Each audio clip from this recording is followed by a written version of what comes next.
l'invitation et sur l'équipe de la Sahara.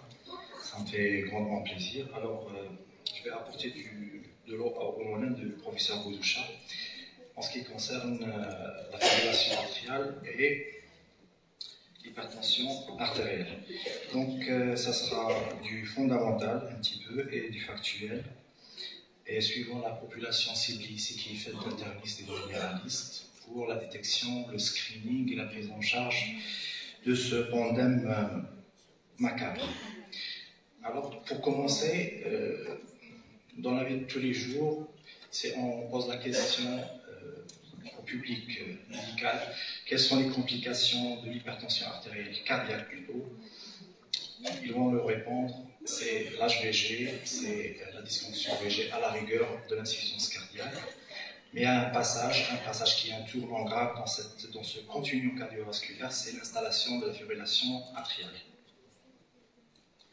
Donc, en guise de préambule, c'est un mal envahissant, la fibrillation atriale. C'est 60 millions d'individus en 2020 à travers le monde et contre 35,5% en 2010. Donc, on voit cette chevauchée. Après, aux États-Unis, où il y a les moyens statistiques qui sont très puissants, c'est 0,4 à 1% de la population générale. Donc, c'est énorme. Donc, voilà. Après, ça jumelle parce que, à partir de certains moments, on pense que c'est la même maladie. L'HTA, à partir de certains stades de complications, certaines chronicités, elle est parfois inéluctablement génératrice de FA, que ce soit une FA qui est patente, soit une FA qui est silencieuse. Donc, parfois, on se pose la question chez certaines populations qui est à risque, est-ce que ce n'est pas la même maladie? Donc, on parle d'une haute prévalence. Généralement, l'hypertension aux États-Unis, c'est un tiers de la population adulte, avec un risque qui augmente vu la prise de l'âge. Donc, l'hypertension maintenant associée à la FA, donc 70% des FA chroniques souffrent d'hypertension artérielle. Ça, c'est d'un côté. De l'autre côté, les patients qui sont en hypertension artérielle ont une tendance de 73% de faire développer une FA au cours de leur évolution. Donc on voit ce lien qui est intime, c'est-à-dire en termes de prévalence et en termes d'incidence. Donc là, ça coûte de l'argent aux soins publics. Donc c'est 45 000 $ par rapport à la FA sans HTA et presque 54 000 $ par an en cas d'association d'HTA. Ça, c'est aux États-Unis. Donc, pour terminer ce préambule, la FA, c'est l'arythmie la plus étudiée, car la plus fréquente, et c'est un fardeau lourd pour la dépense publique en termes de soins. C'est le facteur majeur d'AVC ischémique qui multiplie cette incidence par 6 et qui multiplie l'incidence de l'insuffisance cardiaque par 5. Et quand il y a une association HTA et FA, on a une multiplication de risque de 6,5. Donc là, on voit, on doit mettre ce tandem-là, HTA, fibrillation atriale, dans un contexte de facteur de risque.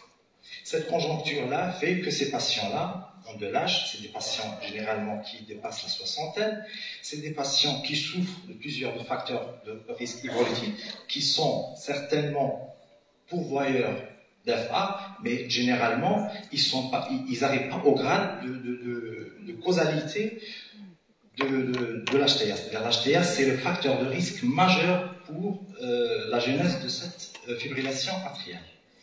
Donc là, on parle le premier facteur qui nous intéresse, c'est le facteur de la mortalité. Est-ce que c'est une association qui est mortelle? Est-ce que avoir une FA seule ou une FA associée à une hypertension artérielle, c'est la même chose? On va voir que cette méta-analyse chinoise qui nous donne ce graphe-là qui est assez éloquent.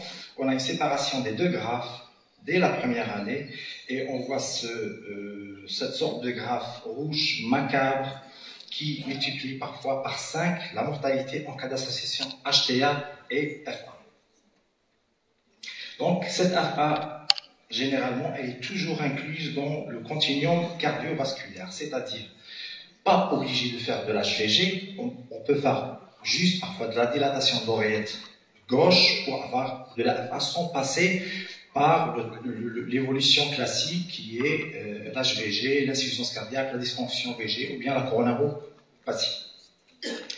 Donc, qu'est-ce qui fait qu'un facteur de risque qui est purement hémodynamique, qui est l'élévation de la pression artérielle, génère un trouble du rythme? Donc, on va voir. C'est le stretch atrial, c'est cette dilatation de l'oreillette par l'augmentation des pressions diastoliques qui fait qu'il y a une sorte de remodelage délétère. Ce remodelage délétère, au début, il est ionique, après il devient plutôt moléculaire, après il devient un remodelage tessulaire. C'est-à-dire ce changement-là, c'est le remplacement des fibres myocardiques actives par de la fibrose. Cette fibrose-là, avec un tonus neuro-hormonal et un déséquilibre vagosympathique, plus les extrasystoles, ça va donner des FA, des accès de FA au début qui sont silencieuses et qui sont éloquentes. En ce qui concerne la vie factuelle, épidémiologique, il n'y a pas de différence. Les deux sont pourvoyeuses d'AVC et d'autres complications. Après, ce déséquilibre neuro-hormonal, on a de l'inflammation. Beaucoup d'études fondamentales sur le massif auriculaire ont constaté qu'il y a de l'inflammation du massif auriculaire au cours de l'hypertension artérielle. Il est indéniable au jour d'aujourd'hui que les facteurs de risque ont un substrat inflammatoire évolutif associé. Ce n'est pas juste de l'hémodynamique, ce n'est pas juste du métabolique, mais il y a de l'inflammation. Après, on a les facteurs génétiques. Parfois, on trouve des familles qui sont hyper tendues et qui développent de la FA un jour ou l'autre. Donc, la physiopathologie, ici, elle met en exergue l'hypertension, car c'est le premier facteur de risque, c'est le plus puissant, c'est le plus étudié. Après, on a ce déséquilibre vagosympathique. On a le stretch atrial, on a cette rigidité du VG qui fait que tout ce cortège-là donne de la FA. Mais on doit passer par les autres facteurs de risque qui sont le diabète sucré, les dyslipidémies, le tabac et l'apnée du sommeil et l'obésité bien sûr. Là, tout ça contribue à l'aggravation de ce tandem. Donc, au final, il y a une pathologie structurelle récemment mise en exergue qui est la cardiomyopathie atriale.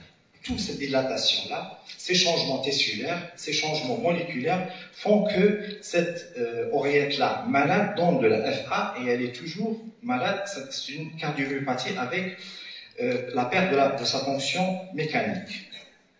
Donc, ici, dans la vie factuelle, l'hypertension artérielle, elle est perçue comme certainement un facteur générateur, mais aussi un facteur de risque thromboembolique. Donc l'hypertension artérielle, elle augmente le risque de faire de la FA à 1,5 jusqu'à 1,4 jusqu'à 1,5. Donc la FA prend facteur de risque d'AVC. On a établi il y a une vingtaine d'années le score SHATS, puis SHATS-VASc, puis le SHATS-VA, qui est mis en exergue dernièrement à l'ESC 2024. Il y avait des changements, toujours, mais l'hypertension reste toujours un facteur de risque indéniable, et elle est cotée à 1 point. Donc, avoir de la FA tout en ayant de l'HTA, ça nous met dans une catégorie de risque. Si on ajoute à cela le diabète, ou bien l'insuffisance cardiaque, on devient à haut risque de faire de l'AVC. Donc, l'hypertension comme facteur de risque d'AVC,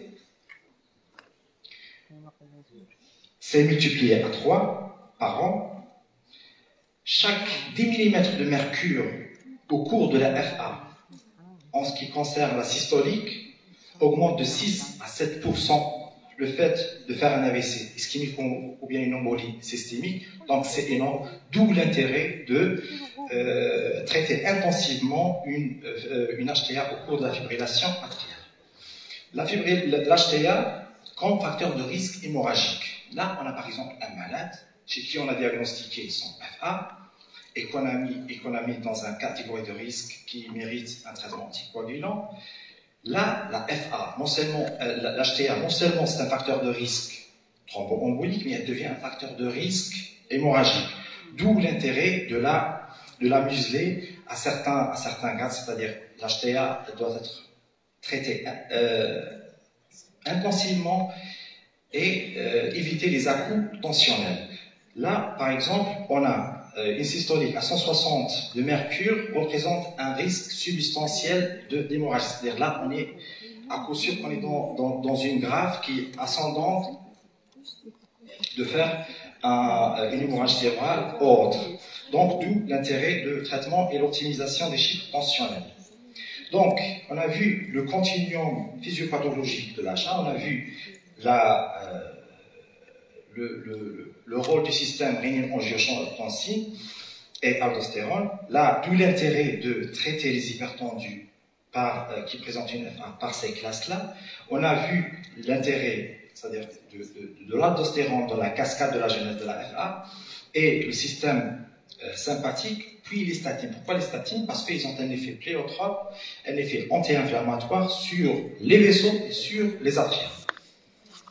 Alors, ça, c'est des méta-analyses qui ont été faites début de ce millénaire sur l'effet et le bien fondé des IEC et des ARA2 sur l'HTA au cours de la fibrillation atriale. Et on va voir les résultats. Donc, les évidences cliniques, les ARA2 et les IEC réduisent l'effet à tout va de 28%. Mais on a un sous-groupe qui bénéficie largement de ces molécules-là, le groupe où il y a une HVG, il y a une dysfonction VG ou bien de l'insuffisance cardiaque. Là, on monte à 50% de prévention de FA en utilisant ces deux classes-là, bien sûr séparément. Donc, on a d'autres molécules qui viennent se faire de l'espace dans la prise en charge de l'hypertension artérielle, qui sont les anti-aldostérones. Donc, les anti-aldostérones font mieux que les ARA2 et les IEC en cas d'HTA à très haut risque où le malade risque de développer une FA. Donc, on a une baisse du risque de 24% qui est énorme. Les bêta-bloqueurs. Les bêta-bloqueurs, en ce qui concerne les bêta-bloqueurs, le traitement, le rationnel, il est beau. Il y a une décharge adrénergique, il y a de la FA, donc on doit bêta-bloquer, on voit. Non, les résultats épidémiologiques sont mitigés. On ne se prononce pas en ce qui concerne les bêta-bloqueurs, mais ils ont un intérêt en ce qui concerne le ralentissement et le contrôle de la fréquence cardiaque, et c'est les médicaments de la première ligne en cas d'association HTA-FA. Et pour la réduction des symptômes, il n'y a pas vraiment d'évidence clinique de grandes études qui se prononcent en ce qui concerne la prévention de la FA au cours de l'HTA par les bêta-bloqueurs. Les statines, on en a déjà parlé. Les statines préviennent l'incidence et la récurrence des FA avec un effet très prononcé. À long terme, c'est 17% de réduction. Le mécanisme, on conçoit, c'est l'anti-inflammation, c'est-à-dire ce combat contre l'inflammation des deux oreillettes et la diminution du stress oxydatif. Donc le screening, ça c'est le point fort de cette présentation. À qui on cherche une FA, à quel hypertendu. Donc, on a des patients qui ont 65 ans d'âge plus l'HTA.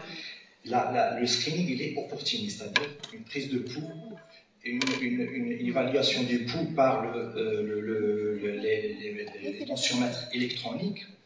Mais à 75%, ça devient, à 15 ans plus tôt, ça devient obligatoire. C'est-à-dire, quand on a un patient qui est hypertendu, qui a 75 ans, la recherche systématique, c'est-à-dire par des moyens pointilleux, tels que l'haltéro-CG, tels que les enregistrements de longue durée, ou bien on a un malade qui n'a pas 65 ans, mais qui a un score SHATS-2 élevé, par exemple quelqu'un qui fait du diabète, qui a de l'insuffisance cardiaque, la recherche de la FA, elle est systématique. en dehors de toute hypertension, par exemple. Alors, les moyens sont les CG, l'horter-ECG et les horters implantables. Les moyens non ECG qui sont validés, qui sont, au début, nos maîtres nous interdisaient de se prononcer sur le pouls, sur un tensiomètre, sur un sphéromètre. Maintenant, c'est validé. On doit intégrer le malade dans une filière de soins de FA juste par la constatation d'un rythme irrégulier. Donc, take-home message, c'est les arrêts de IEC en ce qui concerne la prise en charge thérapeutique, une prise en charge et une diminution intensive des chiffres tensionnels et le management des facteurs de risque. Et là, le screening est surtout chez la femme âgée. La femme âgée, elle est très sujette, hypertendue bien sûr, elle est très sujette à faire de la FA. Donc la conclusion, la FA et l'hypertension, c'est un mal envahissant à travers le monde. Tous les moyens sont permis pour la détecter. Il suffit juste d'y penser. Merci beaucoup.